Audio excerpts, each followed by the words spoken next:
6 plus 2 plus 3. See, this is like your phone number, how you have 3 plus 3 plus 4 digits.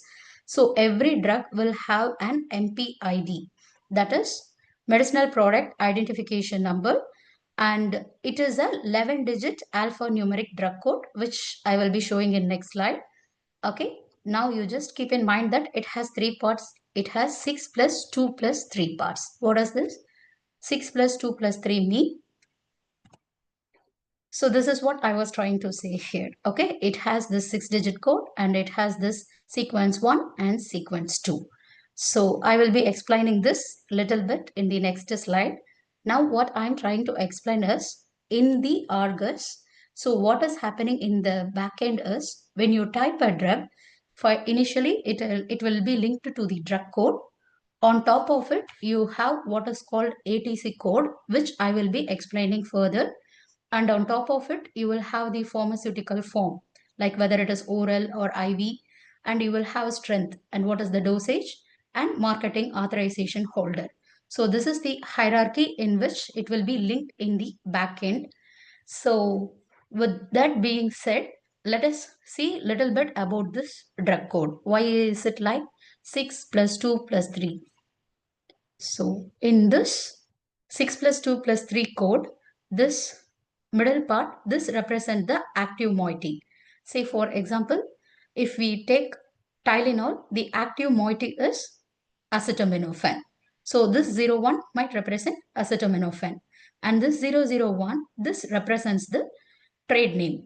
Say for example, in India, if it is marketed, if it is Calpol, it might have 002. And if it is in US, it might be 003. And you have to keep in mind, this is for understanding purpose. This drug code is not for Tylenol. Okay. So for understanding purpose, I am using a Tylenol as an example.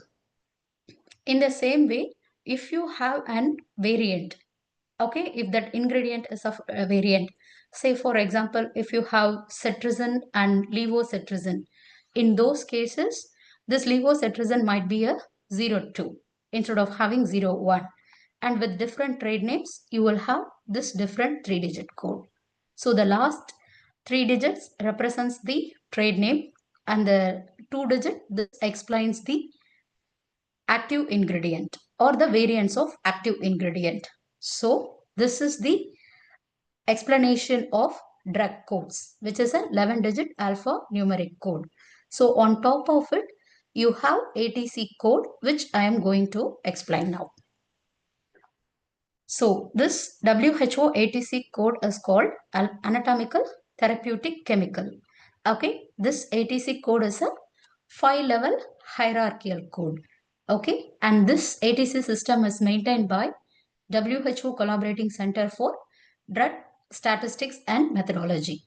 So here, like in Medra, how you have LLT, PT, like that, you will have a hierarchical system, right? In the same way, with WHO ATC code, you have a 5-level hierarchical system.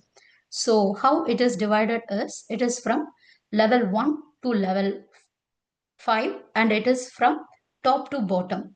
So level 1 is SOC and level 2 is therapeutic subgroup and level 3 is pharmacological subgroups, which include 3 and 4.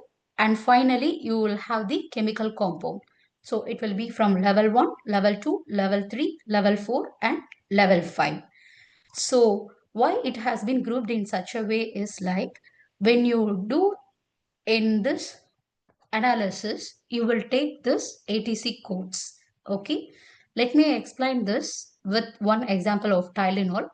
Tylenol have an ATC code of NO2BE01. Okay, you need not want to remember about this ATC code. For explanation purpose, I am just trying to explain. So this level 1, N stands for SOC and O2 stands for therapeutic classification of other analgesics and antipyretics. As you know that it is a fever reducer. And then BE, this belongs to pharmacological subgroup of anilides.